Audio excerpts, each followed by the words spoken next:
Our next topic for this unit is the state space approach, and this is also termed as modern or time domain approach, and is the most widely used approach in analysis of control system. So this is again a sort of modeling. In fact, the term modern, it's said to be a modern control, but it was developed around 100 years ago, and still being called as modern. Some of the books have been calling it as modern, though it's not modern anymore. But it's in most of the book called as time domain approach. So the reason of calling it as a time domain approach is that you, in case of transfer function or other forms of representation, whether that be in form of block diagram or signal flow graph, you represented the system in the form of Laplace domain. So you obtain the system in Laplace domain representation. Then you obtain its transfer function or block representation or signal flow graph.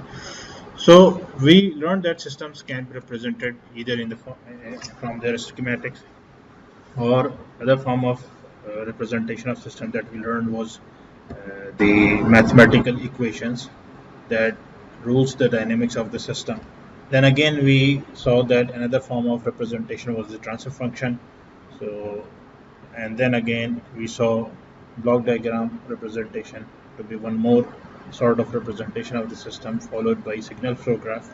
And now we'll study another form of representation called as state space representation or state variable representation. So this type of representation has quite big benefits over all others. So we'll study about those benefits and a very slight disadvantage that it possesses compared to other methods of representation. So now linear time invariant systems, they were represented by differential equations and transfer function, which were inadequate for modeling all control systems. So this is one of the main reasons that we came up with an approach called as a state space, because there are a lot of systems that cannot be represented using differential equations or transfer functions alone. So, for example, if you talk about systems that are quite nonlinear or quite complicated, then it gets difficult to represent them using transfer function. And there are some limitations that we already studied in case of transfer function, which are overcome in case of state space representation. So state space approach is a unified method for modeling, analyzing, and designing a wide range of systems. So you in fact can represent any system in the form of state space, whether that be nonlinear, whether that system be having more than one inputs or more than one outputs. So in case of transfer function, you had limitation that you can only represent system having one input and one output. Moreover, the system was said to have zero initial condition in order to find the transfer function. While in case of a state space, they can be used to represent nonlinear systems, which means that the systems having backlash, saturation, and dead zone. So what does these means? So you might have seen things like this. So figure A corresponds to saturation, figure B corresponds to backlash, and third is the hysteresis, or this one. The third one is the backlash, and the second is the dead zone. Then state space can be used to represent nonlinear initial conditions, which were taken, which were neglected in case of transfer functions. So we were always trying to take initial conditions to be zero in case of transfer function. While in case of state space, you can accompany the non-zero initial conditions within the system, and they can deal with time-varying systems as well. So this was again a limitation in case of transfer function, that we assumed the systems to be time invariant, and it can also deal with systems having multiple input and multiple output. So in short, this is written as MIMO, so multiple input and multiple output systems, which means they will be having more than one input and more than one output.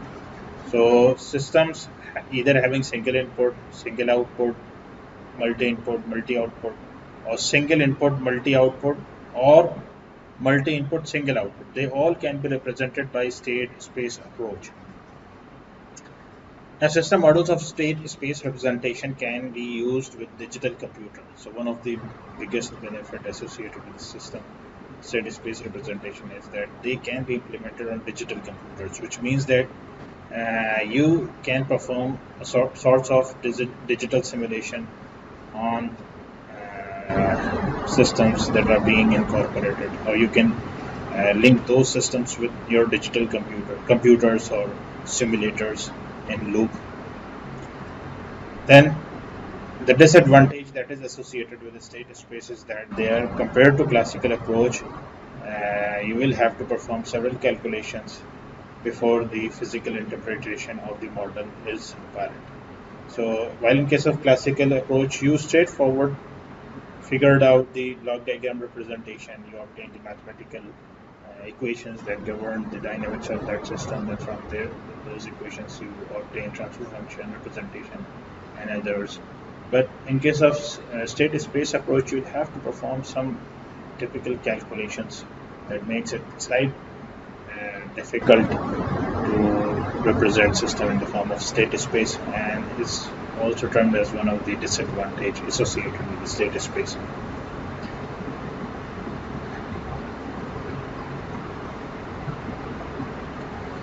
Now we define the term state. So the state of a dynamic system is the smallest set of variables, which are called as state variables, such that the knowledge of these variables at t equal to t naught, which is the initial time.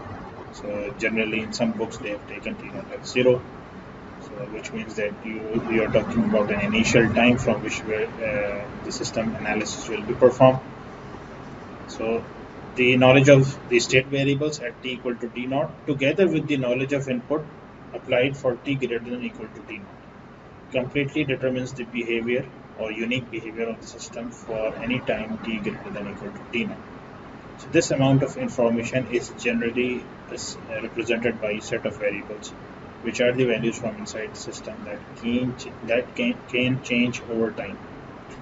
So one thing that we understood from this definition is that the variables or the state variables, which represents the state of the system. So state of a system will be defined by certain variables called as state variables. So state variables are something that are taken from inside the system, and they are capable of, which are termed as knowledge here, and they are capable of determining the behavior of the system for time t greater than or equal to t naught, when your input or the initial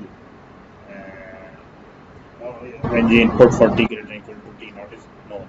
So variables should be known at an initial time, and you should know what input is going to be applied for t greater than or equal to t naught. Then you can determine the behavior of the system or the output of the system using this knowledge. So we try to understand this using an example of an RLC circuit. So suppose we have an RLC circuit which is being supplied by a DC voltage VI, and a switch is being connected to it, which is, let's say, before time t equal to 0 is open, and we'll close this switch at an initial time, let's say 0. So you can take this as t naught as well, as we are taking initial time t naught here or t0 here. So in case of 0, you can write t naught. So it depends upon what initial time had been mentioned. So you will always try to analyze systems from an initial time given. So if the initial time is given to be 0, so you will be taking t naught as 0, and if it is given something else, then you will be taking that initial time. So it's not important to go in detail about talking about initial time, but so we have taken initial time t equal to 0 here, and this symbol shows that the switch is being closed for t, or it's being closed at time t equal to 0, and the analysis will be performed for t greater than or equal to t naught. So on closing the switch, voltage VI will be given to these two terminals, and there will exist a current within the loop which will cause certain voltages across RL and C to exist, which will be having some dynamic nature, which will be very variable till a steady state of each of these voltages approaches. So in this particular case, we can say that the initial inductor current, the current that would have been existed in the inductor before switching on, can qualify as the state variable. But in fact, this, if you look at this circuit, there is no path for current through inductor before switches being closed to flow through it. So if I say that had there been one more element associated with L, let's say if suppose I connected let's say a resistor and one more resistor R here, so the current that would have existed initially before switching on would flow through this resistor R dash. If this resistor, or if there exists a closed loop or closed path for current through the inductor to flow. So where from this current comes from? So this current in inductor comes from the energy storing capability of inductor. So we assume that there might have been an energy stored in the inductor when it was operated before the current operation of the circuit. So because we are analyzing the circuit, we see, if we look at the real time circuits or real time equipments or electrical networks or mechanical networks, we are not going to use those components or those equipments for the first time. We assume that those equipments might have been used priorly, and that use in the history in the past might have allowed energy to be stored in certain elements which are capable of storing energy. So again, in this case, we see that the inductor might have stored energy in its previous operation before this current one, and that energy may have caused an initial current through inductor to flow along the second resistor R dash. And in case if this R doesn't exist, so in that case there is no path for the initial inductor current to flow, because this is open and no current can flow, and thus initial inductor current would have been 0. The other state variable that can be taken out from this circuit is the voltage that exists across the capacitor. So there must be initial capacitor voltage that might exist across capacitor before switching on this circuit. So this is again possible because this circuit might have been used priorly, and that prior use might have caused energy to be stored in the capacitor in the form of charges. And thus now the current use of this circuit, switching on the circuit, will cause current that will flow, and that current flowing in the circuit will be influenced by the charge which already exists across the capacitor plates. So any initial condition that exists within the circuit will cause the change in the behavior of the circuit. If suppose we say that initial conditions are 0, which means that no charge exists across the capacitor and no current flows through the inductor, in that case whatever behavior you get will be different from the behavior when initial conditions exist. So now one thing that I have mentioned in the upcoming slide is that the state variables come from the elements which are capable of storing energy. For example, in this particular case, we see inductor is capable of storing energy in the form of magnetic flux, and and that is only possible if there is a path that causes the inductor to have closed loops. For example, I just connected as for explanation R dash, which exists across which forms a closed loop with inductor, and thus if inductor initially had any magnetic flux through it, that would be possible because of current that might have been flowing in it initially. Likewise, any charge that exists across capacitor will be, the energy in the capacitor will be because of the electric field, because of those charge across the capacitor plates. So these are the two energy storing elements, and I guess I might have discussed this in Unit 1, and I told you that resistor is an energy dissipator, So no energy can be stored within the resistor. The energy that can possibly be stored is either inductor or and capacitor. Likewise, in mechanical systems, you can store energy in the form of kinetic in masses and in the form of potential in a spring, having a spring coefficient K. So these are something that had already been discussed. So the components that are capable of storing energy, the variables from these components can be taken as state variables. So inductor is capable of storing energy, and that in the form of current, and thus inductor current is taken as state variable. While in the capacitor voltage, the energy that is stored in the form of in capacitor is in the form of the voltage that exists across the capacitor, and hence Vc, the capacitor voltage, can be taken as a state variable.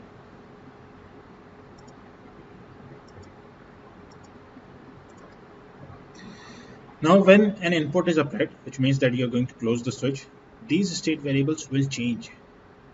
So IL T naught, which T naught represents the initial condition, initial time, which means the initial condition that exists. And again, VCT naught is the initial condition for capacitor voltage.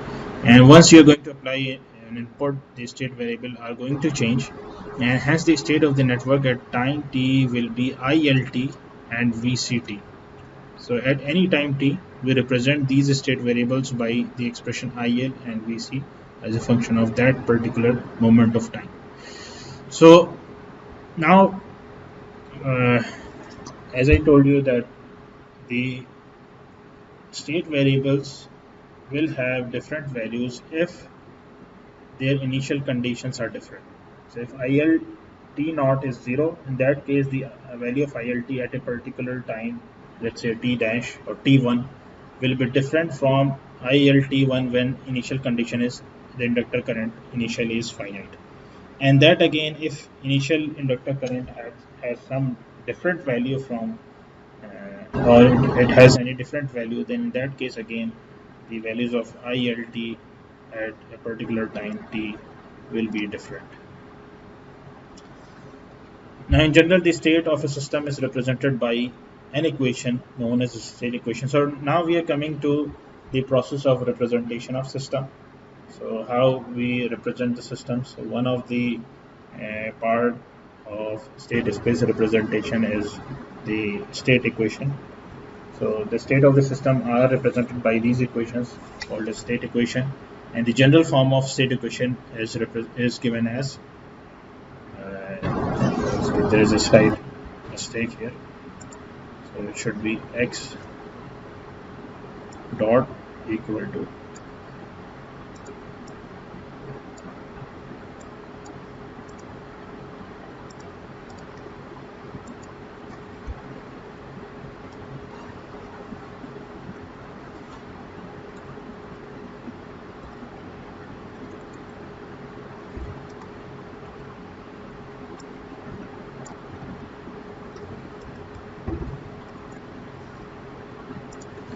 so the state equation in general is represented by this equation x dot equal to ax plus bu, where x is a vector which accompanies all the state variables associated with the system.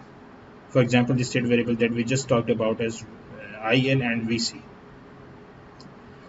So IL and VC were taken as a state variable, VL and VC and IL, and thus X will be a vector accompanying IL and VC in the previous example. So X is a vector and which comprises of the state variables of the system, while X dot is nothing but the derivative of X. So since we call X as state, and thus X dot is nothing but state change. So this is d by dt of X. Then we have x dot or the state change given by an expression ax plus bu. So I'll be talking about what each of these terms stands for. So for the time being, x is the state, it accompanies the state variables, while u is the input given to the system. For example, in the previous example, we had u as the voltage given as supply. The output for this equation output is given by an equation called as output equation, which is y equal to c x. It's again a mistake here. So this is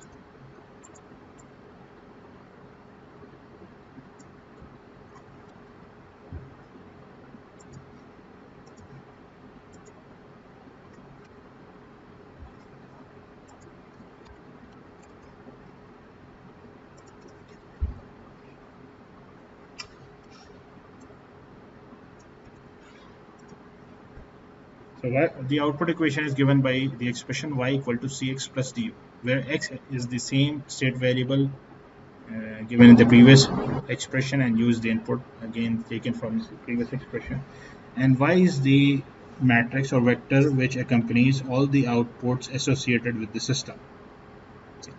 So for t greater than equal to t naught in initial conditions x t naught, the system state space representation is given collectively by the following equations. So these two equations are collectively represent the state space representation of any system. Now we define what are each of these terms given in the equation. So x is the state variable or vector, x dot is state change, y is the output variable or output vector. So we are going to have in the form of vector when you have more than one value. So if suppose that there are more than one state variable, then x will be represented in the form of vector. Likewise, if you have output more than one, so then again you're going to represent y in the form of vector. If y output is only one, it's represented by a single variable, then in that case you're going to call it as output variable, not vector. Use the input or control vector. So again, if you have multiple or more than one inputs, in that case you're going to have u in the form of vector. If there is only single input, then you're going to have an input value. A is a matrix, so of course it's going to be matrix because x dot given as ax plus bu.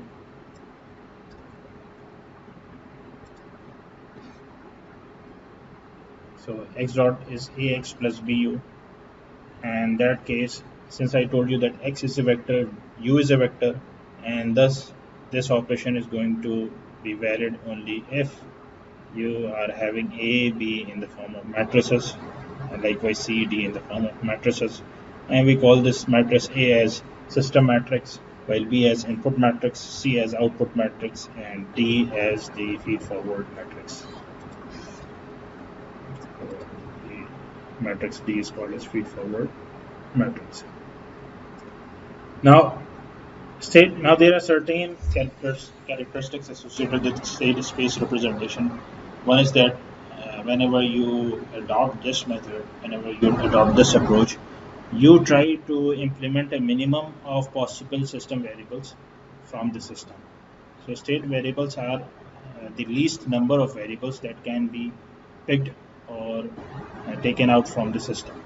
So you can have multiple variables in the system, but from these multiple variables, possible variables, you are going to pick only the minimum number of them to qualify as a state equation. So this state equation that you studied in the previous case has a vector x, which will be accompanying minimum number of state variables. So for an nth order system, so this point might not be very clear if I explain you, because this is only going to be clear if I start doing examples. So in the upcoming slides, I'll be solving certain examples. So this will make things clear. So suppose that you have an nth order system. So we'll talk about order of the system later on, I think in unit 2 or 3. But for the time being, you can think of order of a system as the order of the differential equation that represents a system. So once you obtain the differential equations that governs the dynamics of the system, the highest order of the differential equation you obtain represents the order of the system. So if suppose that you have nth order system, let's say you obtained a third order differential equation for any system, then the third order that would be a third order system. So for a third order system or an nth order system, we can write n simultaneous first order differential equations. So this will also be discussed, that how we write nth order systems into n first order differential equations. in terms of the state variables. We call this system of simultaneous differential equations as state equations. Now, if the initial conditions of all the state variables at t naught are known, and system input for t greater than or equal to t naught is also known, the simultaneous differential equation for the state variable for t greater than or equal to t naught can be solved. So this will also be discussed when we talk about example in the upcoming slides.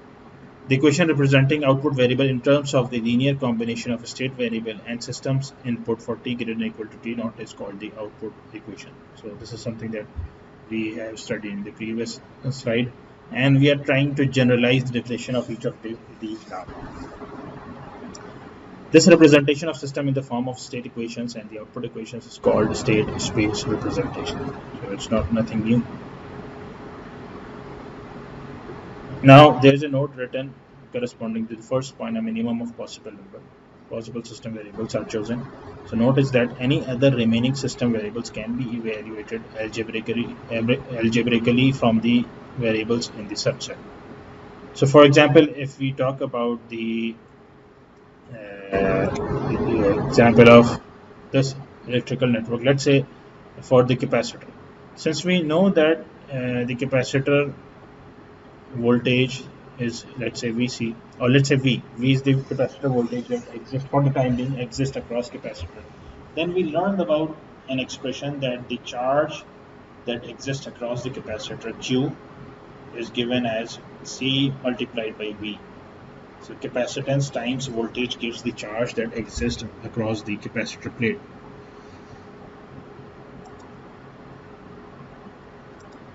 So this is something I have written here. So since Q is equal to CV in case of capacitors, and thus in place of voltage across capacitor, which was taken as a state variable, the charge that exists across capacitor can be taken as a state variable in place of Vt. So let's discuss this particular slide. So the choice of state variables for a given system is not unique. The same thing. So it's not unique. In the example that we just talked about capacitor, where we took voltage across capacitor as a state variable, so it's not necessary that you always cling or adhere to the voltage that exists across capacitor to be state variable. You can, in place of voltage across capacitor, can take charge that exists across the capacitor plate as a state variable in place of V. But one thing is for sure, if you are going to take Q as a state variable, then you are not going to take V as a state variable. So you have an option to choose either of these two. So you're going to choose only one, either V or Q. But the choice depends upon the linear dependencies between them. So if the variables have a linear relation with each other, if they are linearly dependent with each other, then any one of them will be chosen. So it's written over here. The requirement in choosing the state variables is that they be linearly independent. So what does this mean? So it's written here. So linearly independent means that all the variables that you will be choosing, that forms the subset X. So all the variables corresponding to the X, vector X, will be linearly independent. So linearly dependencies should not exist among the variables chosen in X or as state variables. So for example, if you talk about the charge across the capacitor and voltage across it, then you are bound to choose only one of these variables. You cannot choose them both because they have linear dependencies. So Q is equal to CV, and that is why only one of them will be chosen as state variable. And the other condition is that a minimum number of them be chosen. So you can represent in the form of a system in the form of state space representation or state variable representation only when you choose the state variables which are linearly independent and that a minimum number of them be chosen. So this will be clear in the upcoming slide when we have examples. The minimum number of state variables to select depends on the order of differential equation describing the system. So this has already been discussed in the previous slide. Or this differential equation can also be order of the differential equation can also be known from the number of independent energy storing elements within the system. So it's written here. One way to determine the number of state variables is to look for the number of independent energy storing elements in the system.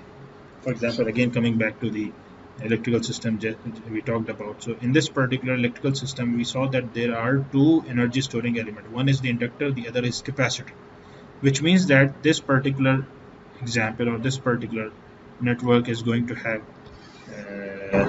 two state variables. So number of state variables will be concluded from the number of independent energy storing elements.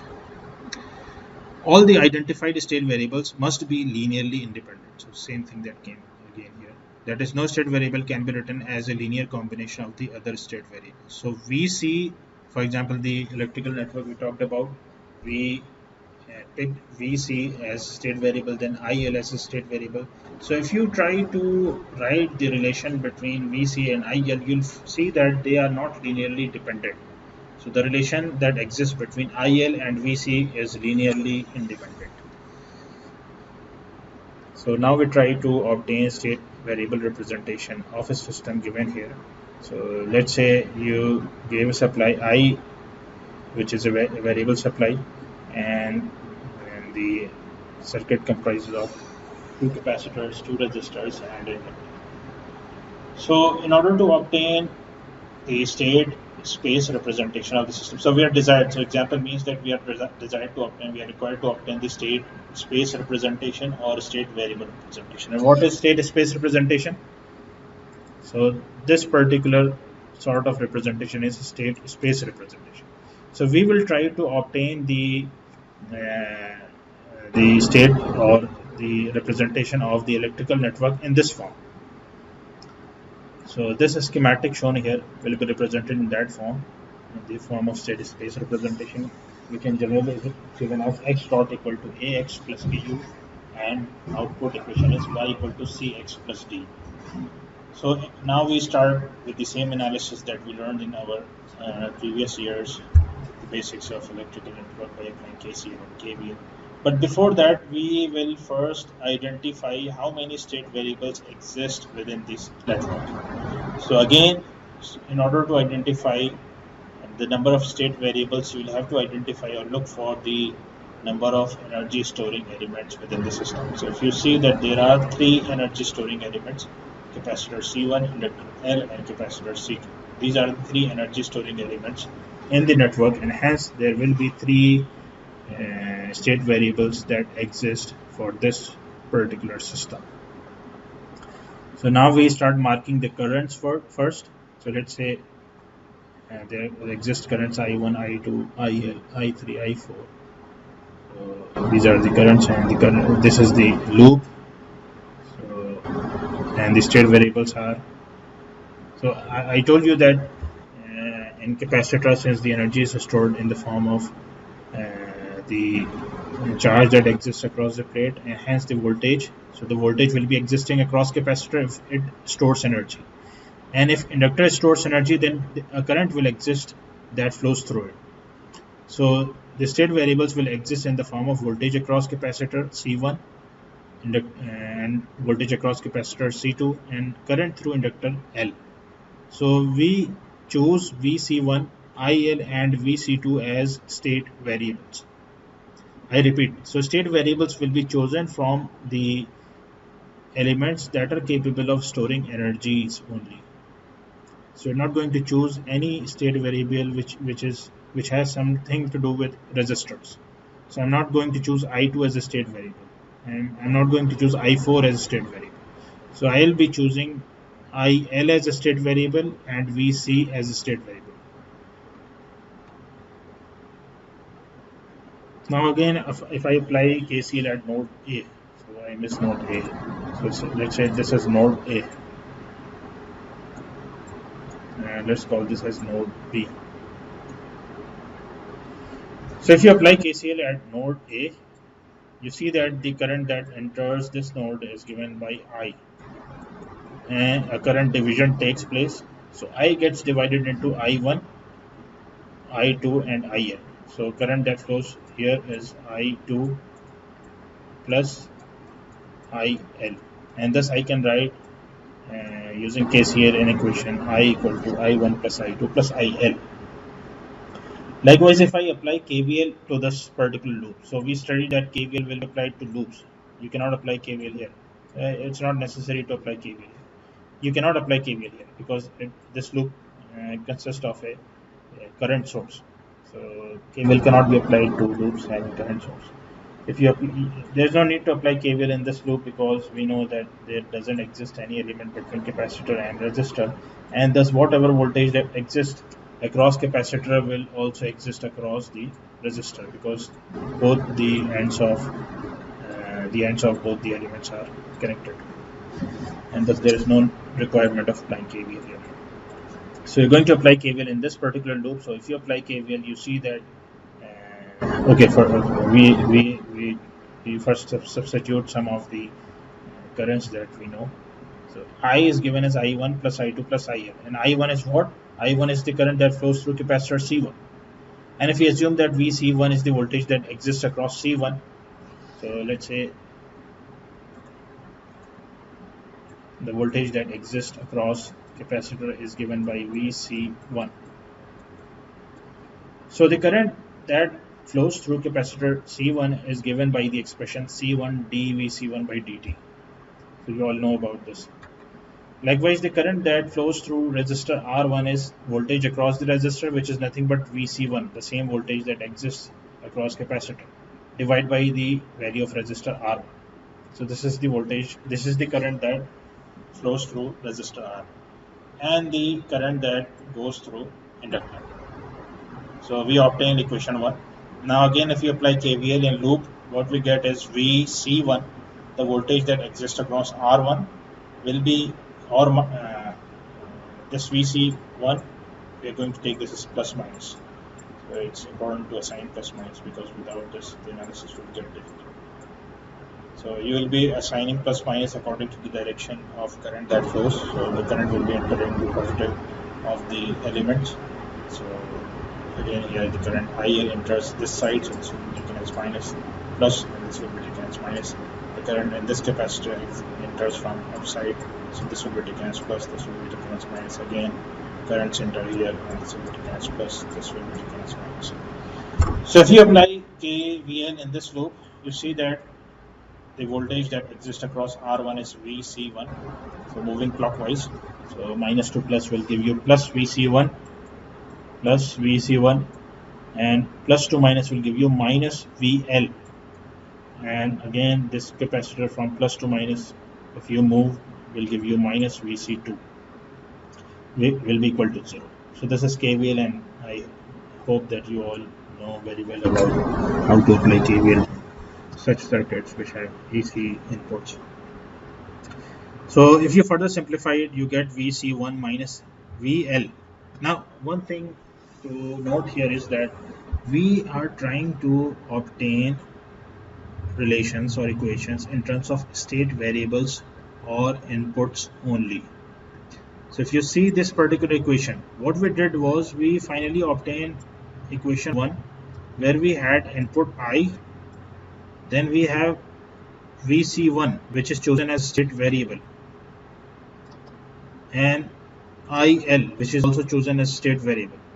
So if you look at equation 1, you don't see any other variable apart from state variable or input. So you are going to somehow come to the final expression that will only be having inputs and state variables, not any other variables apart from them. So likewise, we simplify this equation to obtain an equation in terms of state variables or inputs only. So VC1 is already a state variable, identified as state variable. VL is not identified as a state variable. So we will be converting this into the form L dIL by dt because IL has been identified as a state variable. And likewise, VC2 is identified as a state variable, and thus equation 2 represents the relation in terms of state variables only. Likewise, if we apply KCL at node B, so if this is node B, if you apply KCL at this particular node, we see that the current that enters this node is IL, and that goes out from this node is I3 and I4. So IL minus I3 minus I4 will be equal to 0, or IL will be equal to I3 plus I4. Again, this particular equation is not represented in the form of state variables. So IL is a state variable, but I3 is not a state variable. Likewise, I4 is not a state variable. So we'll be converting I3 and I4 into state variables like this. So IL can be written as C2 d by dt of Vc2, since Vc2 is a state variable. And again, Vc2 by R2, which is nothing but I4, and Vc2 is a state variable. So we obtain equation 3 in terms of state variables only. So this is a step-by-step process. I'll show the steps again. So the first step was to choose the state variables. You come with the conclusion, you conclude about state variables that exist within the system. Then you applied the general rules or laws that governs the system, like KCL and KVL and electrical intervals. From those equations that you got, you converted them into state variables and input only, and you eliminated all other variables apart from state variables. Likewise, you did this in this equation. Now from equation 1, 2 and 3. So if you look at these equations, 1 is this, equation 2 is this, and equation 3 is this. So from these three equations, if you further simplify, so how do we simplify it? If you look, let me write all the equations. So if you look from equation 3, equation 3 has a term d by dt of Vc2. This is what? This is nothing but Vc2 dot. So from equation 3 we obtained equation 6. So this particular equation 3 can be written as Vc2 dot. This is Vc2 dot, which is nothing but minus 1 upon C2 times IL.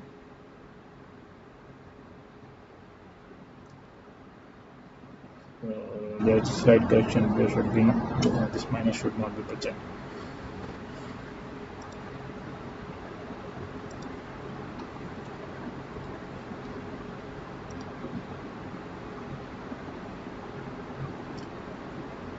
So from equation 3 you obtain equation 6, which is in terms of Vc2 dot, and equation 5 was obtained from equation 1. So you have equation 2, sorry. So in case of equation 5 you have IL dot, the state change for IL. So you see that IL is written here, d by dt of IL is written here, and from this you obtain equation 5, which is IL dot equal to 1 upon L Vc1 minus 1 upon L Vc2. Fine. Likewise, in case of equation 1 you have Vc1 dot. So d by dt of Vc1 is Vc1 dot, which can be written in terms of I 1 upon C1 I minus 1 upon C1 R1 Vc1 minus 1 upon C1 IL, as given in equation 4.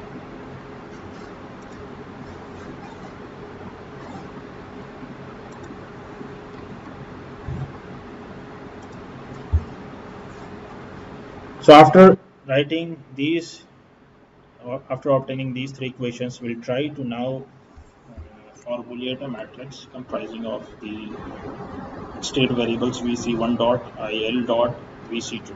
So as I told you that state space representation is nothing but a form of representation in which you have equations written as x dot equal to ax plus bu and y equal to cx plus du. So we'll try to represent these equations in the same form. So if you rewrite the equations again, so 4, 5, 6 are rewritten, and from this equation you see that you're going to use these variables, the state changes, and populate this matrix or array. And again you are going, since this is x dot, you have to write these in terms of x dot equal to ax plus bu. So x dot, since you identified state variables as Vc1, IL and Vc2 dot, Vc2, and thus you are going to populate this as Vc1 dot IL dot, and the order is not important. So you can first write IL or Vc2 It's all up to you. So the final answer will be correct. It's not necessary that you write VC1 dot first. You can write VC2 dot first. So it's all up to you. So I have written VC1 dot first, then IL dot, then VC2 dot. So this corresponds to X dot. And likewise for X, if you're going to choose in this manner, in this order, then X will be having the same order written here. VC1, IL, VC dot. So if you have chosen the first element as VC1 dot, you are bound to choose the first element in X as VC1. Had you choose this element as IL, then you were supposed to choose this element as IL as well. So this X depends upon the choice you have put at X dot. So first write X dot, then you write X, then you know about input, which is nothing but the current supply I. Now using these three equations, you are going to populate the matrices A and B. So if you look equation A, the first equation. So if you look at this equation, you see that VC1 dot is equal to minus 1 upon R1 C1 multiplied by VC1. So you are going to put this element here. So the first element that you obtained is written here. And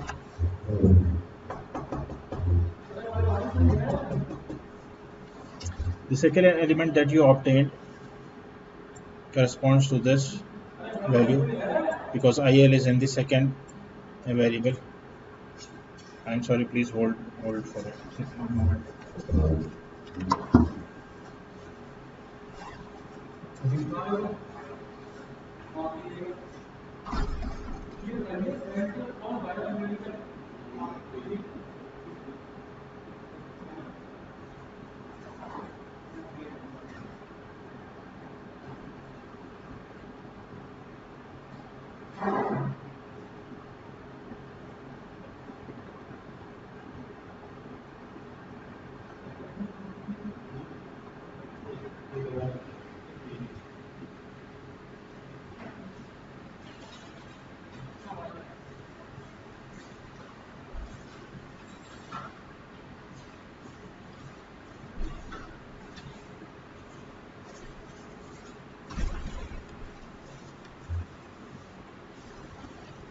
So using this particular equation, you're going to populate the arrays or the matrices A and B.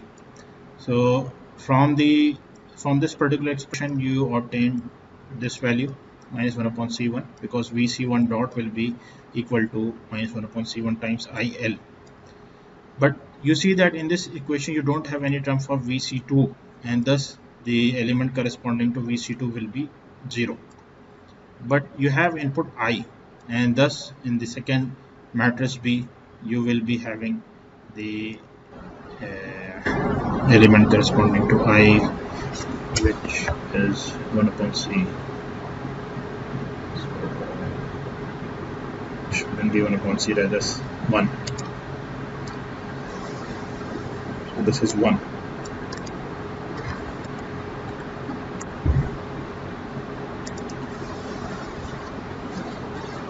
Likewise, IL dot will be written as 1 upon L VC1, and thus you have 1 upon L multiplied by VC1, and since no term for IL, and hence this is 0, and no term, and there's a term for associated with VC2, and this is minus 1 upon L, and no term with input I, and thus this is 0. Likewise, VC2 dot is 1 upon C2 IL minus 1 upon R2 C2 VC2, no term for VC1, and thus this is 0. This comes 1 upon C2 with a minus sign. So there should be a minus sign here. And again you have term minus 1 upon R2 C2 VC2 and 0 with I. So this is the state equation. Likewise, output V0, if you look at this circuit, the output V0 is nothing but the voltage that exists across resistor R2, or the same voltage that exists across capacitor C2, which is nothing but VC2. So the output can be written, or V0 can be written as equal to, So V naught is nothing but it is equal to VC2, and thus VC2 itself is a state variable, and thus you don't require any change in this expression to bring it to the state variable form, since VC2 is already a state variable. So V naught, which is nothing but Y, so output equation is Y equal to Cx plus du. So you identified output Y as V naught, while X is the same matrix you identified here, and thus this will be written here, while U is the input I. So if you look at this equation, V naught equal to VC2, you see that V naught has only relation with VC2 and no other state variable or input.